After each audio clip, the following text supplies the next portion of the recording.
AJ from Crawshaw Music School here. Today we're going to be having a look at some basic rock or pop guitar technique. We're not looking at classical where you'd be having your guitar up like this, and instead we're going to be having a look at the more comfortable kind of sitting position and looking mostly at our left and right hand techniques. Okay, so let's start with the left hand. So hand position, we're going to want our thumb on the back of our neck here, middle of your hand, so it's kind of pinching between either this finger or these two fingers, and then a hand rounded so that you have a hollow in here. Now, I'm not a massive fan of technique just for the sake of it.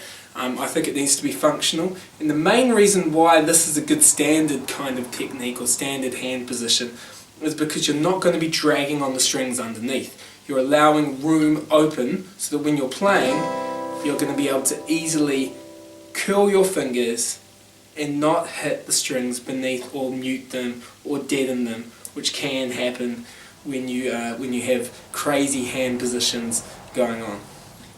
Let's have a look at where our fingers should be on the fretboard now. So your first finger, and second finger, and third finger, and fourth finger, doesn't matter which finger it is, should always try and be just in front of the fret. When we get too far back from the fret, you can get a bit of a rattle going on because there's too much slack between the string and the fret.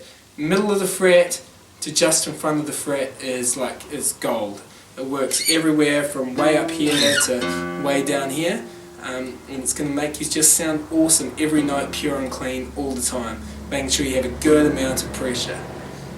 So some of the common mistakes I often see are either students are bending their fingers back double jointedly like that, or and so they're not able to get a clean push on the fret, or they're playing way back here, or they're not pushing in hard enough. So really we want to have a nice good rounded hand digging into the fret so that when we go to play everything sounds great. Now you'll notice that here I've actually managed to slacken off a finger to mute this string. So that's another kind of one of the exceptions to the rule that you can make, just depending on how you're wanting to voice a chord. But I've got control over it, my fingers aren't controlling me. So on your right hand, we want to have our pick, kind of thumb nicely grabbing the pick. So sits on the finger, thumb comes down, there we go.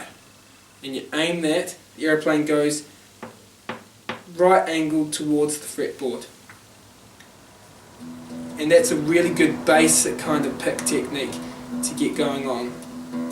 So, you can do a couple of different ways of picking. You can angle your pick for a sharper sound, or you can flat pick for a softer sound.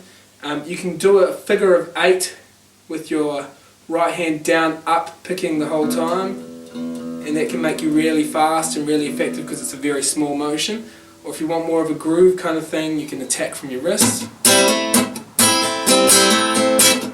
That can be super effective as well. Or lastly, if you want a really hard action, hitting it from your elbow is really effective at punching all the way through. And when you're doing those kinds of things with your left hand, you should be using various finger mutes to deaden off the other strings. So that's the basics of good technique. There are lots of exceptions to the rule, like sometimes you want to get your thumb up so you can get a sharper angle to open up the strings. When you're trying to make a bend, you want to be doing muting and maybe get your thumb over that so you can pinch and jam into a bend like that. And all of those kinds of things can be really effective. So we break and bend all these rules. Again, functional technique is the word.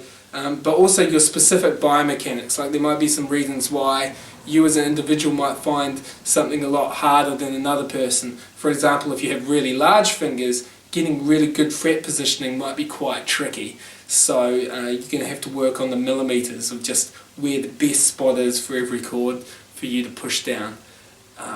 So that's all I have time for today. It's just going to be a quick introductory lesson. But for a more personalised lesson, we can help you with what you personally need. Come see us at Crawshaw Music School. Thanks.